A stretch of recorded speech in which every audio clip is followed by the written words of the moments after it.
Bible ఇంకొక మాట గమనిస్తే ద్వితీయోపదేశ కాండం 4వ అధ్యాయం 7వ వచనం చూడండి. ఏలయనగా మనము ఆయనకు మొరపెట్టినప్పుడల్లా మన దేవుడైన యెహోవా మనకు సమీపంగా నున్నట్టు మరి ఏ గొప్ప జనమునకు ఏ దేవుడు సమీపంగా నున్నాడు? మోషే ఒక ప్రశ్న వేస్తున్నాడు ఇశ్రాయేలు ప్రజలను. ద్వితీయోపదేశ కాండం 4:7. ఏలయనగా మనము ఆయనకు మొరపెట్టునప్పుడెల్లా మన దేవుడైన యెహోవా మనకు సమీపముగా ఉన్నట్టు మరి ఏ గొప్ప జనమునకు ఏ దేవుడు సమీపముగా ఉన్నాడు. హల్లెలూయా, హల్లెలూయా. వాట్ ఎక్సైటింగ్ స్టేట్మెంట్ అండి.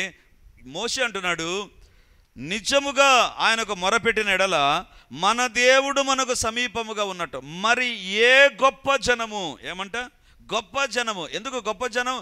గొప్ప జనాంగానికి ఎవరుంటారు? వాళ్ళ డబ్బు తోడుగా ఉంటుంది, వాళ్ళ రాజకీయాలు తోడుగా ఉంటాయి, వాళ్ళ మంది మార్బలం తోడుగా ఉంటుంది, వాళ్ళ క్యాడర్ తోడుగా ఉంటుంది, వాళ్ళకి ఇవన్నీ తోడుగా ఉంటాయండి.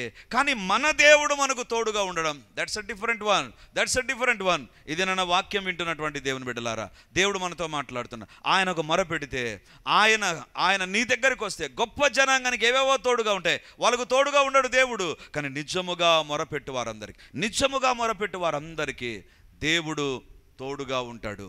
దేవుని బిడ్డలారా, ఇంతకుముందు చెప్పాను అనుకుంటాను ఈ సంఘటన. మరొకసారి మన ఆత్మీయ జీవితాలు, మన ప్రార్థన బలపరచబడినట్లుగా ఈ యొక్క చిన్న సంఘటన మీ ఎదుట నేను ఉంచాలని కోరుతూ ఉన్నాను. ఏంటంటే, ఒక సైనిక గుంపులో చాలామంది సైనికులు ఉంటారు కదా.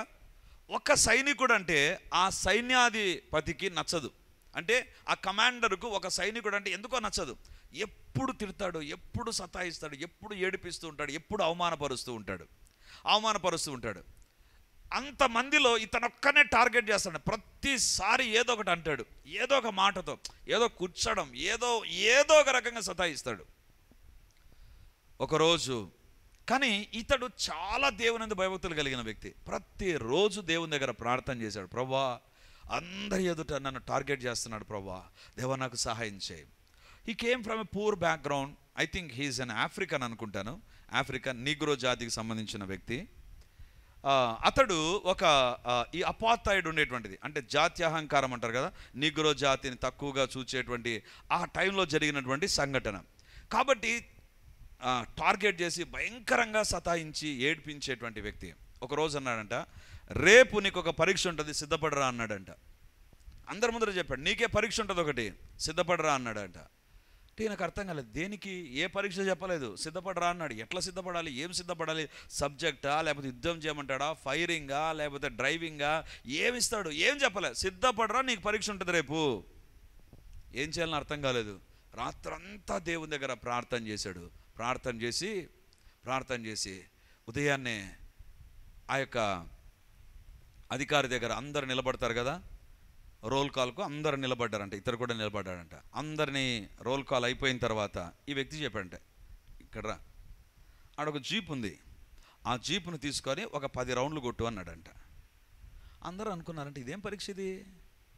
సైనికులు యుద్ధం చేయమనడం పరీక్ష, సైనికులు పోరాడమని చెప్పడం పరీక్ష, ఫైరింగ్ చేయమనడం పరీక్ష, లేకపోతే కింద పడుకొని, లేకపోతే వెల్లకిల పడుకొని, లేకపోతే ఒక టఫ్ ఏరియాలో, లేకపోతే నీళ్ళలో ఉండి ఏ రకంగా యుద్ధం చేయాలి, ఎక్స్ట్రీమ్ కండిషన్స్లో ఏ రకంగా. ఇదేంటిది, జీప్ను డ్రైవ్ చేయమంటాడండి.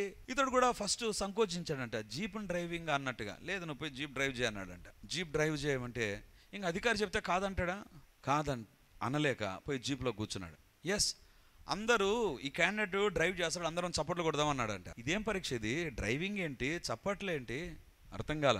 ఆ డ్రైవింగ్ సీట్లో కూర్చొని, ప్రభువా, ఈయన ఏం స్కెచ్ చేసాడో నాకు తెలియదు, ఎందుకు డ్రైవ్ చేయమంటున్నాడో తెలియదు, ఒకవేళ డ్రైవింగ్ చేస్తే వాళ్ళని ఎందుకు చప్పట్లు కొట్టమంటున్నాడో నాకు తెలియదు. దేవా, నువ్వే నాకు సహాయం చేయి, నాకు ఎవ్వరు లేరు ప్రభువా, నీవే నాకు సహాయం చేయి, ఇక్కడ నీ శక్తిని నేను చూడాలి ప్రభువా అని ప్రార్థన చేశాడంట. ప్రార్థన చేస్తుండగానే ఆయన చెప్పాడంటే, yes you can start driving అంటుండగానే కీ తీసుకున్నాడు, ఆన్ చేశాడు. ఆన్ చేసిన వెంటనే ఈ అధికారి అట్లే కుప్పగులిపోయాడంటండి. మీరేమనుకుంటారు, చచ్చిపోయి ఉంటాడు అని. చచ్చిపోలా, మోకాళ్ళ పైన పడి ఏడుస్తున్నాడంట.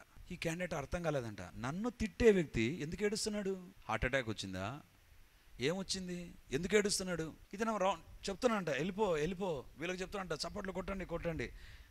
అతనేమో నువ్వు రౌండ్ కొట్టు అని చెప్తాడంట, ఇతనేమో ఏడుస్తున్నాడంట. అర్థం కాలేదు ఎవరికి, ఏం జరిగింది. రౌండ్లు కొట్టిన తర్వాత కింద పడి దొర్లి ఏడుస్తున్నాడంట. ఐఎమ్ సారీ అని మొదలుపెట్టాడంట. అరే ఎందుకు సారీ, ఏంటి సారీ, దేనికి సారీ? ఆ తర్వాత జీప్ను తీసుకొని వచ్చాడంట. అక్కడ పెట్టిన తర్వాత ఒకరిని పిలిపించాడంట. ఒక్కసారి రా, ఆ బ్యానెట్ ఎత్తు అన్నాడంట. బ్యానెట్ ఎత్తిన వెంటనే ఎత్తిన వ్యక్తి కూడా ఏడుస్తున్నాడంట. ఎందుకు తెలుసా? ఈయన ఏం చేశాడంటే, ఈ నీగ్రో జాతీయుడు ప్రార్థన చేస్తున్నాడని తెలిసి ఇతన్ని అవమానపరచడానికి, ఇతనికి డ్రైవింగ్ రాదని చెప్పడానికి రాత్రి ఆయన చేసినటువంటిది, ఆ ఇంజన్ తీసి ప్రక్కన పెట్టాడు. ఖాళీ వెహికల్ ఇచ్చాడు. ఇంజన్ ఎక్కడో ఉంది అక్కడ. ఇప్పుడు చూపిస్తున్నాడంట, ఎట్లా డ్రైవ్ చేసావు? ఇంజన్ అక్కడుంది, అదిగో అక్కడ ఇంజన్. ఎట్లా డ్రైవ్ చేశాను? ఎవరు డ్రైవ్ చేశారు? ఈ బండిని ముందుకు తీసుకెళ్ళింది ఎవరు? అది ఎట్లా స్టార్ట్ అయింది? దేవుని బిడ్డలారా, తనకు నిజముగా మొరపెట్టు వారందరికీ యెహోవా సమీపముగా ఉంటాడు. హల్లెలూయా. మొత్తం ఆ టీంలో ఎంతమంది, ఆ యొక్క రెజిమెంట్లో ఎంతమంది ఉంటారో, ఈ యొక్క అధికారి మొత్తం అందరూ షాక్ అయిపోయారంటండి. దేవుని బిడ్డలారా, ఈరోజు నీ దేవుడు ఎవరు తెలుసా? నిజముగా మొరపెడితే. అందుకే మోషే అంటున్నాడు, ద్వితీయోపదేశకాండం 4:7, అందరం కలిసి చదువుదామా? అద్భుతమైన వాక్యం ఈ వాక్యం అండి. ఎప్పుడు కృంగిపోయినా, ఎప్పుడు బాధలో ఉన్న ఈ వాక్యం మనకు జ్ఞాపకం వచ్చును గాక. అందరం కలిసి చదువుదాం. ద్వితీయోపదేశకాండం 4:7, ఏలయనగా మనము ఆయనకు మొరపెట్టినప్పుడెల్లా మన దేవుడైన యెహోవా మనకు సమీపముగా ఉన్నట్టు మరి ఏ గొప్ప జనమునకు ఏ దేవుడు సమీపముగా ఉన్నాడు? దేవుని బిడ్డలారా, ఈరోజు దేవుడు మనతో మాట్లాడుతుంటున్నాడు. నిజముగా మొరపెడదాం. ఈ రాత్రి మనము రాత్రంతా ప్రార్థించడానికి ఇక్కడికి వచ్చాం. ఒకవేళ నీకు ప్రార్థన రాకపోవచ్చు, దేవుని అడుగు, దేవా నాకు ప్రార్థించడం నేర్పించు ప్రభా, నేను ఎప్పుడు చేయలేదు ప్రభా, I want to start it, lord give me grace. నేను ప్రార్థించాలి ప్రభా, నేను మొరపెట్టాలి నాయనా. నువ్వు పరిశుద్ధంగా జీవిస్తే దేవుడు నీకు సమీపాన ఉంటాడు. నిజముగా మొరపెడితే, నీ తలంపులు, నీ మాట ఒక్కటే రకంగా ఉంటే, నీ ఆలోచనలు అన్నీ కూడా ప్రార్థనకు లోబరిచి నువ్వు ప్రార్థించే వ్యక్తివైతే, మోషేలాగా ఇశ్రాయేల్లా కాదు, అడిగేదొకటి తలంపులు ఇంకొకటి ఉంటే కాదు, అది డూప్లికేట్ ప్రార్థన, అది ప్రార్థన కానే కాదు. నిజమైన ప్రార్థన తలంపులు ఒకే రకంగా ఉంటాయి. తలంపులలో వస్తూ ఉంటుంది, చేస్తే దేవుడు ఇస్తాడా? మనం అడుగుతూ ఉంటాం కదా, మీకు వస్తుందో రాదో కానీ నాకు ఉంటుంది, ప్రతి ఒక్కరికి ఉంటుందిలేండి. దేవా మాకు పెద్ద స్థలం ఈ ప్రభా. ఎట్లా వస్తుంది? తలంపు వస్తుంది. ఎవరిస్తారు? అసలు దానికి డబ్బు ఎక్కడ వస్తుంది? తలంపులు వస్తాయి.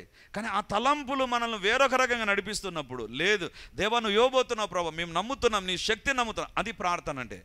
నీ తలంపులు ఒక రకంగా తీసుకొని వెళ్తూ ఉంటాయి, నీ ప్రార్థన దాన్ని మళ్ళీ వెనక్కి తీసుకొని వచ్చి ప్రార్థనకు లోబరచాలి. అదే నిజమైన ప్రార్థన. నిజముగా మొరపెడితే దేవుడు సమీపముగా ఉంటాడు. అందరికి తెలిసిన పాట పాడుకుందామా?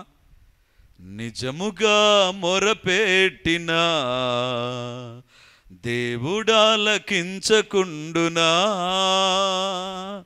సహనముతో కనిపెట్టినా సమాధానమీయకుండునా, జీవము గల దేవుడు మౌనముగా ఉండునా, జీవము గల దేవుడు మౌనముగా ఉండునా, తన పిల్లలకాయనా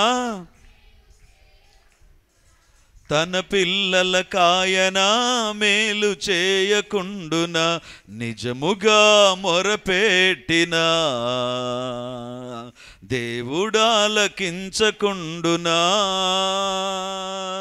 సహనముతో కనిపెట్టినా సమాధానమీయకుండునా, జీవము గల దేవుడు మౌనముగా ఉండునా, జీవము గల దేవుడు మౌనముగా ఉండునా, తన పిల్లలకాయనా మేలు చేయకుండునా, తన పిల్లలకాయనా మేలు చేయకుండునా, నిజముగా మొరపెట్టినా దేవుడాలకించకుండునా, సహనముతో కనిపెట్టినా సమాధానమీయకుండునా. మూడవదిగా, ఎప్పుడు దేవుడు సమీపాన ఉంటాడు. 1 పరిశుద్ధంగా జీవిస్తే, 2 నిజముగా మొరపెడితే. మూడవదిగా యెహోషువ గ్రంథం 1వ అధ్యాయం యెహోషువ గ్రంథం 1వ అధ్యాయం 9వ వచనం.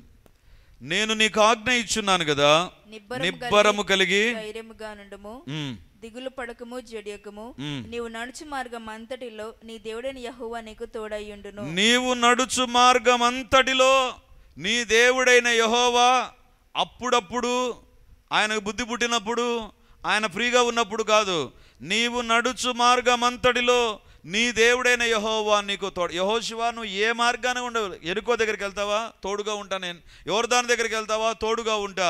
లేకపోతే రాజులు నీ దగ్గరికి వస్తారా, 31 మంది రాజులు నీకు ఎదురుగా వస్తారు.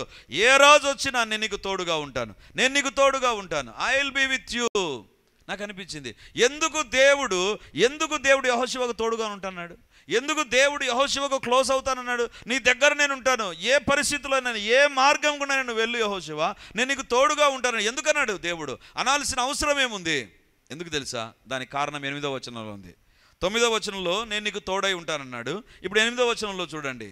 ఈ ధర్మశాస్త్ర గ్రంథమును నీవు బోధింపగా తప్పిపోకూడదు, దానిలో వ్రాయబడిన వాటన్నిటి ప్రకారం చేయుటకు నీవు జాగ్రత్త పడినట్లు దీవారాత్రము దాన్ని ధ్యానించినలా నీ మార్గమును వర్ధిల్ల చేసుకొని చక్కగా ప్రవర్తించదవు. ఈ ధర్మశాస్త్రము నువ్వు బోధింపక తప్పిపోకూడదు, దానిలో వ్రాయబడిన వాటన్నిటి ప్రకారము చేయుటకు నీవు జాగ్రత్త పడినట్లు దివారాత్రము దాన్ని ధ్యానించినడలా. ఒక జాగ్రత్త ఉండాలి. ఈ వాక్యానికి లోబడే జాగ్రత్త నువ్వు తీసుకో, నేను నీకు తోడుగా ఉంటాను. ఎవరికి దేవుడు దగ్గరగా ఉంటాడు తెలుసా? ఎవరికి దేవుడు సమీపాన ఉంటాడు తెలుసా? ఎవరైతే విధేయత కలిగి ఉంటారో, ఎవరైతే దేవుని వాక్యాన్ని చదువుతూ ఉంటారో, ఆ వాక్య ప్రకారం జీవించడానికి ఎవరైతే రెడీ అవుతారో వాళ్లకు దేవుడు తోడుగా ఉంటాడు. వాక్యాన్ని వినేటువంటి వారికే కాదు. నిన్నటి దినాన వాక్యంలో మనం చూసాం కదా, దేవుడు వాక్యం వినేటువంటి బ్యాచ్ని 2 బ్యాచ్లు చేశాడు. ప్రార్థన చేసేవారు ఎలానో 2 బ్యాచ్లు, వాక్యం వినే వాళ్ళు కూడా 2 బ్యాచ్లు. ఒకరు వాక్యం వింటారు, వెళ్ళిపోతారు, లోబడరు. కానీ ఇంకొక బ్యాచ్ ఉంటుంది, వాక్యం విని వాక్య ప్రకారం ప్రవర్తించువారుగా ఉండాలి. వాక్య ప్రకారం ప్రవర్తించువారంగా ఉండాలి. యెహోషువకు దేవుడు అంటున్నాడు, నువ్వు ఇది చేస్తే, నీవు చదివిన వాక్య ప్రకారం లోబడి జీవించే వ్యక్తివైతే నేను నీకు తోడుగా ఉంటా, నేను నీకు తోడుగా ఉంటా. దేవుని బిడ్డలారా, ఈరోజు దేవుడు మనతో మాట్లాడుతున్న మాట, మన జీవితాల్లో తోడుగా ఉంటాడు దేవుడు. దేవుని యొక్క వాక్యంలో మనం చూస్తే దేవుడి యొక్క మాట ఏంటి తెలుసా? యెహోషువ, నేను నీకు తోడుగా ఉంటా, నీవు నడుచు మార్గం అంతటిలో నేను నీకు తోడుగా ఉంటా, నిన్ను విడిచిపెట్ట, నీకు క్లోజ్గా ఉంటా. ఎప్పుడు తెలుసా? When you show obedience. నువ్వు విధేయత చూపితే. దేవుని బిడ్డలారా, నా జీవితంలో నేను మర్చిపోలేని సంఘటన, మరణపు అంచుల దగ్గరికి కుటుంబం అంతా వెళ్ళినటువంటి సంఘటన ఒకటి ఉంది. ఏంటి తెలుసా? ఒకనొక సంవత్సరంలో, ఐ థింక్ 2016 లేదా 14 అనుకుంటాను, 14లో సంపూర్ణ సేవలోనికి రాకముందు జరిగింది. సో గుడ్ ఫ్రైడే సర్వీసెస్ అయిపోయినాయి. సాటర్డే ఒక చోట వాక్యం అందించాను. ఈస్టర్ సర్వీస్ ఉదయాన్నే 5 గంటలకు వాక్యాన్ని అందించాలి కాబట్టి 3 గంటలకే లేచాను, సిద్ధపడ్డాను, వాక్యం అయిపోయింది. అక్కడ నుంచి కడపలో వాక్యం చెప్పాను, మళ్ళీ మా సొంత గ్రామానికి వెళ్ళాను, అక్కడ వాక్యం చెప్పాను. సాయంత్రం ఇంకో చోట వాక్యం చెప్పి బయలుదేరాను కారులో. నేనే డ్రైవింగ్, వాక్యం నేనే, డ్రైవింగ్ నేనే. సో డ్రైవ్ చేస్తూ ఉన్నాను. సో ఈ కారు కాదు, చిన్న కారు, ఆ కారులో వెళ్ళిపోతున్నాం. సో గుడ్ ఫ్రైడే సమయం, ఇంకా ఉదయం పూట ఎండ విపరీతంగా ఉంటుంది, బాగా ఎగ్జాస్ట్ అయిపోయినా but still I have to drive. ఎవరు డ్రైవింగ్కి లేరు ఆ రోజు, డ్రైవింగ్లో ఆదుకునే నాదుడు లేడు నాకు, కాబట్టి నేనే డ్రైవింగ్. సో డ్రైవింగ్ చేయడానికి ఇంకా ప్రారంభమైంది ప్రయాణం. ఘాట్ దాటాము. ఆ తర్వాత మెల్లిగా చల్లటి వాతావరణం ఉండే ఏరియాలోనికి వచ్చిన తర్వాత నాకు అనిపించింది, ఇంకెందుకు ఏసీ ఆఫ్ చేసేసి మిర్రర్ డౌన్ చేసేసి చల్లగాలి వస్తుంది కదా అనుకొని అక్కడ చల్లగాలికి బాగా ఎగ్జాస్ట్ అయిపోయిన బాడీకి తగిలితే ఎట్లుంటుందండి? ఉదయం నుంచి మీరు పనిచేసి ఇప్పుడు చల్లగా ఫ్యాన్ పక్కన కూర్చుంటే ఏముంటుంది కదా, తన్నుకుంటూ వస్తుంది చూసారా, అట్లా వచ్చింది నాకు నిద్ర. అస్సలు తూగడం కానీ ఏమి లేదు. డ్రైవింగ్ సీట్లో ఉన్నాను, ఎప్పుడు నిద్రపోయినా బండి రన్ అవుతుంది, 60-50 కిలోమీటర్ల వేగంలో బండి వెళ్ళిపోతుంది. కరెక్ట్గా ఎక్కడ నిద్రపోయానంటే నేను మదనపల్లికి ఎంటర్ అయ్యేటువంటిది అమ్మ చెరువు మిట్ట అని వస్తుందండి. అక్కడ వరకు జ్ఞాపకం ఉంది నాకు. అక్కడ నేను, నా ప్రక్కన మిస్సెస్, వెనక మా ఆంటీ పిల్లలు అందరూ ఫుల్ జామ్ ప్యాక్ ఉంది. కారు ప్రయాణం అవుతుంది. ఆ అమ్మ చెరువు మిట్ట ప్రాంతం అది. అక్కడ నుంచి దిగిన తర్వాత ఒక 2 కిలోమీటర్లు వెళ్ళిన తర్వాత రైట్ టర్న్ తీసుకొని వెళ్ళిపోవాలి, టౌన్లోకి వెళ్ళాలి. అక్కడ నిద్రపోయా. స్టీరింగ్ పట్టుకున్నాను, పక్కన తను ఏదో మాట్లాడుతుంది. ఏం మాట్లాడుతుందో తెలియదు, చల్ల గాలికి నిద్రపోయాను. అదే డౌన్లో వెహికల్ వచ్చింది. ఎట్లా రైట్ టర్న్ తీసుకున్నానో నాకు తెలియదు. నిద్రపోతూ డౌన్కి వెళ్ళిపోయిన తర్వాత స్ట్రైట్ రోడ్, వరుసగా స్ట్రైట్ రోడ్ వెళ్ళిపోతూ ఉంటే ఇక 1-2 కిలోమీటర్లు ప్రయాణం చేసిన తర్వాత, అంటే దాదాపు 3 కిలోమీటర్లు ప్రయాణం చేశాం. కళ్ళు మూసుకొనే ఉన్నా, హాయిగా నిద్రపోతున్నా. తల ఆనించాను, స్టీరింగ్ పట్టుకున్నాను, ఎక్సిలేటర్ పైన కాలు అట్లే ఉంది, బండి వెళ్ళిపోతుంది. ఎందుకో కొద్దిసేపు అయిన తర్వాత మెల్లిగా లెఫ్ట్ సైడ్ ఉండేటువంటి బండి రైట్ సైడ్కి వస్తుంది. ఎదురుగా ఉండే వాళ్ళు హారన్ కొట్టారు, ఏం లేదు, వినపడలా, నిద్రపోతూనే ఉన్నా. కొంచెం అట్లా ప్రక్కకు పోయిన తర్వాత చూసింది రెజినా. నా సైడ్ చూస్తే ఇంకేంటి, ఎప్పుడు నిద్రపోయాను, ఏమండి నిద్రపోతున్నారా అని లోపల పక్కకు వచ్చేసా. ఆడ పెద్ద గుట్ట ఉంది, ఎవరో డెబ్రీస్ వేసినటువంటి గుట్ట. ఆ గుట్టలోకి వెళ్ళిపోయాను. పెద్ద శబ్దమైంది. మొత్తం ఇటుపక్క ట్రాఫిక్ ఆగిపోయింది, ఇటుపక్క ట్రాఫిక్ ఆగిపోయింది. ఆ శబ్దానికి మెలకు వచ్చింది, తన అరుపుకు మెలకు వచ్చింది. చూస్తే అర్థమైపోయింది, ఎప్పుడు నిద్రపోయాను. ఇప్పుడు అంత సీన్ లేదు, ఎందుకు తెలుసా, మొత్తం ట్రాఫిక్ జామ్ అయిపోయింది అక్కడ. కాబట్టి రివర్స్ గేర్ వేసాను. ఆ పెద్ద రాళ్ళ కుప్పలోకి వెళ్ళిపోయింది. రాళ్ళ కుప్పలో వెళ్ళక ముందు నేను థర్స్డే అక్కడి నుంచి బయలుదేరుతున్నప్పుడు, అది చాలా పచ్చగా ఉంటుందండి స్థలం. అటు పక్కన ఒక చెరువులాగా ఉంటుంది. ఎవరో ట్రాక్టర్తో తీసుకొచ్చి ఆ పచ్చగా ఉండేటువంటి దాని దగ్గర వేస్తుంటే పక్కన రెజినా ఉంటే చెప్పింది, ఎవడు వీడు వేస్ట్ క్యాండిడేట్, ఇంత నీట్గా ప్లేస్ ఉంటే వీడు ఎవరు డెబ్రీస్ వేస్తున్నాడు అని అన్నా. ఇప్పుడు కారు నేరుగా అక్కడికి వెళ్ళింది. ఒకవేళ ఆ డెబ్రీస్ అక్కడ లేకపోయింటే, మొత్తం వెహికల్ వెళ్ళి ఆ నీళ్ళ కుంటలో పడింటే ఈరోజు వేరే చోట ఉండేవాళ్ళం. ఇక్కడ కాదు, వేరే చోట ఉండేవాళ్ళం. దేవుని బిడ్డలారా, ఇంటికి వచ్చిన తర్వాత ఆలోచించాను, ఎందుకు దేవా నన్ను కాపాడావు, ఎందుకు కాపాడావు నన్ను. నేను నిద్రపోతూ ఉన్నా, నాకు తెలియదు ఆ డౌన్లో ఎట్లా డ్రైవ్ చేశాను, రైట్కి ఎట్లా టర్న్ తీసుకున్నాను, హెవీ వెహికల్స్ వచ్చేటువంటి ట్రాఫిక్, అది వెహికల్స్ వస్తూనే ఉన్నాయి, ఎట్లా డ్రైవ్ చేశాను. అసలు ఒకవేళ దేవదూతలు డ్రైవ్ చేశారంటే నాకు తెలియదు, మరి దేవదూతలే డ్రైవ్ చేసి ఉండాలా. అసలు ఆ కుప్పను ముందు రోజు తీసుకొని వచ్చి పెట్టావు, ఎందుకు ప్రభువా, ఎందుకు తెలుసా. అప్పుడు దేవుడు జ్ఞాపకం చేశాడు, బయలుదేరక ముందు చిన్న ప్రార్థన ఒకటి చేశావు. దేవా, అలసిపోయాను ప్రభువా, నాకు తోడుగా ఉండు అని చిన్న ప్రార్థన చేసావు కదా. ప్రతిదాన్ని ప్రార్థనతో ప్రారంభించాలని నేర్చుకున్నావు కదా. అందుకు ఆ ప్రార్థనకు విలువ కట్టి నేను కాపాడా. చప్పట్లు కొట్టి దేవుని మేము పరుస్తామా. ఎవరు దేవుడు తెలుసా, నీవు విధేయత చూపడం నేర్పిస్తే నీ దగ్గరకు వస్తాడు ఆయన. If you know how to show obedience, ప్రార్థనతో ప్రారంభించాలి. వంట పని, ఇంటి పని, ఉద్యోగం పని, ఒక ప్రయాణం, దేనితోనూ ప్రార్థన ప్రారంభిస్తావో దేవుడు అంత చిన్న ప్రార్థనకు, అలసిపోయాను ప్రభా, ఒక్కనే డ్రైవ్ చేస్తున్నాను ప్రభా, నాకు సహాయం చేయంటే సాతాను స్కెచ్ చేశాడు మొత్తం కుటుంబాన్ని లేపేయాలని. కానీ దేవుడు ఒక్క చిన్న ప్రార్థనకు నేను చూపిన విధేయతకు దేవుడు వెలకట్టలేని ఆశీర్వాదం ఇచ్చాడు. ఇది నానా దేవుడు మనతో మాట్లాడుతున్నాడు. విధేయత చూపించగలమా? రాత్రంతా ప్రార్థన చేయగలిగినటువంటి వాళ్ళు, ప్రార్థనకు రాకుండా ఎవరైతే ఇంట్లో ఉన్నారో మీరు బాగుండొచ్చు, అయినా ప్రార్థన రాకుండా ఒకవేళ ఇంట్లో ఉంటే మీరు దేవునికి అవిధేయత చూపుతున్నారేమో, పరీక్షించుకోమని కోరుతూ ఉన్నాను. నెలలో ఒక్కసారి especially I'm talking to the Redeemer Church people who are watching me online, ఎవరైతే లైవ్లో చూస్తున్నారో, మనకు తెలుసు ఈరోజు సంపూర్ణ రాత్రి ప్రార్థన ఉంది, అయినా దేవునికి ఒక అవిధేయత చూపించడానికి అవకాశాన్ని మీరు ఉపయోగించుకున్నటువంటి వారైతే ఇంటిలోనే క్షమాపణ ప్రార్థన చేయండి. నెక్స్ట్ మంత్ ఉండేటువంటి ఆన్లైన్ ప్రేయర్కి కమ్ వితౌట్ ఫెయిల్. ఎందుకంటే ఆయన దగ్గర ప్రార్థన చేసే వారంగా మనం ఉండాలి. దేవుని బిడ్డలారా, ఒకటి, పరిశుద్ధంగా జీవిస్తే ఆదాము దగ్గరికి దేవుడు వచ్చాడు. పరిశుద్ధంగా జీవించనటువంటి ఆదామును ఏదెను తోటలోంచి పంపించేశాడు. నిజముగా మొరపెట్టినటువంటి మోషేకు దగ్గరికి వచ్చాడు. విధేయత చూపించిన యెహోషువకు దగ్గరికి వచ్చాడు. చివరిగా ఒక భాగాన్ని చూపించి ముగిస్తాను. ఫిలిప్పీలకు రాసిన పత్రిక 4వ అధ్యాయం 4-5 వచనాలు చదువుకుందాం. ఫిలిప్పీలకు రాసిన మొదటి పత్రిక 4వ అధ్యాయం 4-5 వచనాలు. ఎల్లప్పుడూ ప్రభునందు ఆనందించుడి, మరలా చెప్పుదును ఆనందించుడి. మీ సహనమును సకల జనులకు తెలియబడనీయుడి. ప్రభువు సమీపముగా ఉన్నాడు. ప్రభువు సమీపముగా ఉన్నాడు. God is so near to us. దేవుడు సమీపాన ఉన్నాడంట. ఎందుకు సమీపాన ఉన్నాడు? 5వ వచనం, మీ సహనమును సకల జనులకు తెలియబడనీయుడి. ఎవరైతే సహనముతో కనిపెడుతూ ఉంటారో, ఒక దీవెన కోసం నువ్వు ప్రార్థన చేస్తుండొచ్చు. 7 రోజులు ఉపవాస ప్రార్థనలు ప్రార్థన చేశావు, కానీ ఒకవేళ దేవుడు ఇంతవరకు జవాబు ఇవ్వకపోతే, సహనముతో నువ్వు కనిపెడితే, సహనముతో నువ్వు ఎదురు చూస్తుంటే, నా దేవుడు ఇస్తాడు, నా దేవుడు ఇవ్వకుండా మానడు, ఖచ్చితంగా నాకు ఆరోగ్యాన్ని ఇస్తాడు, నా కుటుంబంలో కార్యం చేస్తాడు అని సహనంతో నువ్వు సహనంతో కనిపెడితే సమీపాన ఉంటాడంట ప్రభు. వాట్ ఎ గ్రేట్ గాడ్ అండి వీఆర్ సర్వింగ్.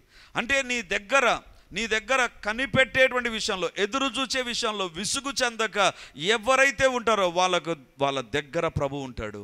వాళ్ళకు సమీపాన ప్రభు వస్తాడు, వాళ్ళ సమీపానికి ప్రభు వస్తాడు. అందుకే బైబిల్లో మీ సహనమును సకల జనులకు తెలియబడనియుడి. ఒకవేళ when God is sowing a delay answer to your prayers, let us have persistence. దేవుని ఎదుట సహనంతో ప్రార్థన చేద్దాం. యోబు సహనంతో కనిపెట్టాడు, అందుకే 2 దీవించబడ్డాడు. యాకోబు పత్రికలో వ్రాయబడింది, ఒక వ్యవసాయదారుడు తొలకరి వర్షం కోసం, కడవరి వర్షం కోసం సహనంతో కనిపెట్టును, అప్పుడు భూమి యొక్క శ్రేష్టమైన ఫలాలు వస్తాయి. మొదటి వర్షం కోసం కనిపెడతాడు, కడవరి వర్షం ఒకటి ఉంటుంది, దానికోసం కనిపెడతాడు. ఈ రెండింటి మధ్య కాలంలో కనిపెడుతూ ఉంటాడు, ఆకాశం వైపు చూస్తుంటాడు. అప్పుడప్పుడు పేపర్లో భలే ఫోటోలు వేస్తారు కదా, రైతు ఆకాశం వైపు చూస్తూ ఉంటాడు, కనిపెడుతుంటాడు, ఎప్పుడు ఆ వర్షం వస్తుంది, ఎప్పుడు భూమి మొదటి వర్షం ఏంటి తెలుసా? భూమి యొక్క పగుళ్ళను తీసుకొని వస్తుంది, దున్నడానికి అనుకూలంగా చేస్తుంది. 2వ వర్షం ఏం చేస్తుందంట? సమృద్ధిలోనికి నడిపిస్తుంది.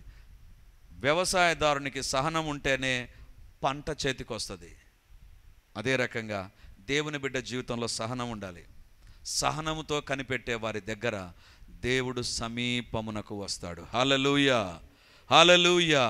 ఈరోజు దేవుడు మనతో మాట్లాడాడు. మన దేవుడు ఎవరు తెలుసా? ఆయన దూరముగా నుండి దేవుడు కాదు. పౌలు అంటున్నాడు, ఓ అరయోపగు సభ, దేవుని విషయాన్ని గురించి మీకు ఒక తప్పుడు అభిప్రాయం ఉంది, ఆయన దూరముగా ఉండే దేవుడు అని. కానీ ఆయన మనలో, బైబిల్లో ఉండేటువంటి దేవుడు యేసు ప్రభు మనలో ఎవనికి దూరముగా ఉండువాడు కాడు. దూరముగా ఉన్నాడా? మొదటిది పరీక్షించుకోవాలి, మనలో పాపం ఉంటుంది. దూరముగా ఉన్నాడా? మనం నిజంగా మొరపెట్టకుండా ఉంటాం. దేవుడు దూరంగా ఉన్నాడా? ఎక్కడో దేవుని వాక్యానికి అవిధేయత చూపుతూ ఉంటాం. దేవుడు దూరంగా ఉన్నాడా? ఓపిక లేకుండా తొందరపాటు నిర్ణయాలు మన జీవితాల్లో వచ్చేసింటాయి. అందుకే ఈరోజు ప్రభు మనతో మాట్లాడుతుంటున్నాడు. ఆయన సమీపాన ఉండే దేవుడు. కీర్తనకారుడు అంటారు, మన దేవుడు ఆసన్నుడు అంటే he is very close to us. మన దేవుడు సమీపాన ఉండే దేవుడు. ఈరోజు ప్రభు మనతో మాట్లాడుతుండగా, దేవా నాలో ఏమైనా తప్పులున్నాయా, ఎక్కడైనా అపరిశుభ్రమైన జీవితం, పవిత్రత లేని జీవితం, పాపం కలిగిన జీవితం ఏదైనా ఉంటే నన్ను క్షమించు ప్రభా. నిజముగా మొరపెడతాను ప్రభా, నేను నిద్రపోను ప్రభా, నేను ఏకీభవిస్తాను ప్రభా. ఒక్క రాత్రి నా నిద్రను త్యాగం చేస్తాను. 7 రోజులు ఉపవాస ప్రార్థనలో భోజనాన్ని త్యాగం చేశాం. ఈ ఒక్క పూట నిద్రను త్యాగం చేద్దాం. యేసు ప్రభు యొక్క అలవాటిది, శిష్యుల యొక్క అలవాటిది, సేవకుల యొక్క అలవాటిది, యాకోబు యొక్క అలవాటిది, బైబిల్లో ఉండేటువంటి గొప్ప వ్యక్తుల యొక్క అలవాటు రాత్రంతా ప్రార్థించడం. ఈరోజు మనం ఆయన దగ్గర ప్రార్థన చేస్తే, నిజముగా మొరపెడితే ఆయన మనకు సమీపమున ఉండి మన ప్రతి ప్రార్థనకు జవాబిచ్చునుగాక. ఆమేన్. ప్రార్థన చేద్దాం. అందరం కళ్ళు మూసుకుందాం, ప్రార్థన చేద్దాం. దేవా నీకు స్తోత్రము తండ్రి. హల్లెలూయా, హల్లెలూయా. ఈరోజు దేవుడు ఈ యొక్క క్లుప్త సందేశాన్ని మనకు అందించి ఉండగా, దేవుని వాక్య వెలుగులో మనల్ని మనం పరీక్షించుకుందాం. దేవా, ఎక్కడైనా నీకు వ్యతిరేకంగా నేను జీవిస్తున్నానా? పరిశుద్ధత లేని జీవితం, పవిత్రత లేని జీవితం నా జీవితముగా ఉంటే నన్ను క్షమించు ప్రభువా. దేవా, నిజముగా మొరపట్టలేని వ్యక్తిగా నేను ఉన్నట్లయితే, నా తలంపులు ఒక రకంగా, నా ప్రార్థన ఒక రకంగా ఉంటే నన్ను క్షమించు ప్రభువా. అవిధేయత చూపించిన వ్యక్తిగా ఉంటే నన్ను క్షమించు ప్రభువా.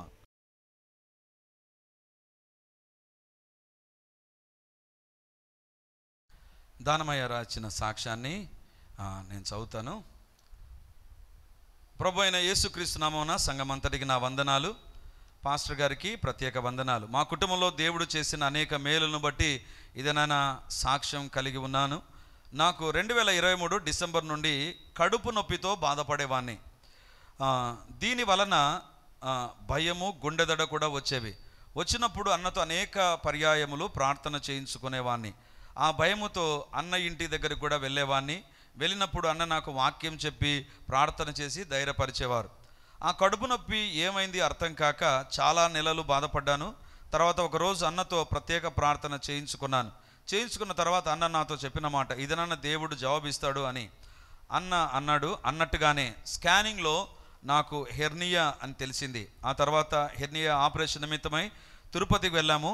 అక్కడికి వెళ్ళిన తర్వాత బీపీ కంట్రోల్ లేనందున సుధీర్ అన్నకు ఫోన్ చేయడం జరిగింది. ఫోన్ చేసిన 5 నుండి 10 నిమిషాల లోపలే నా బీపీ కంట్రోల్ అయిపోయింది.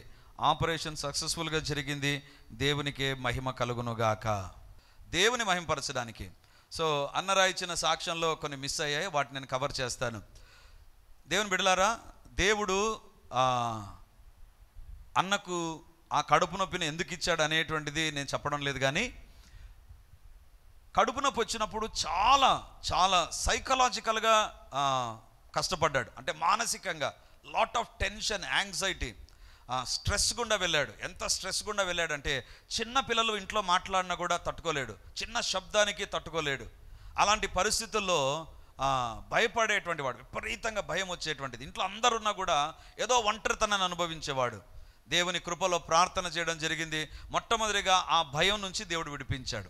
రెండవదిగా నేను ఫస్ట్లోనే చెప్పాను, అన్న కొన్ని రోజులు ఈ సమస్య ఉంటుంది, అందుకే నేను చెప్పాను. దీనికి కారణం ఏంటో నేను చెప్పడం లేదు.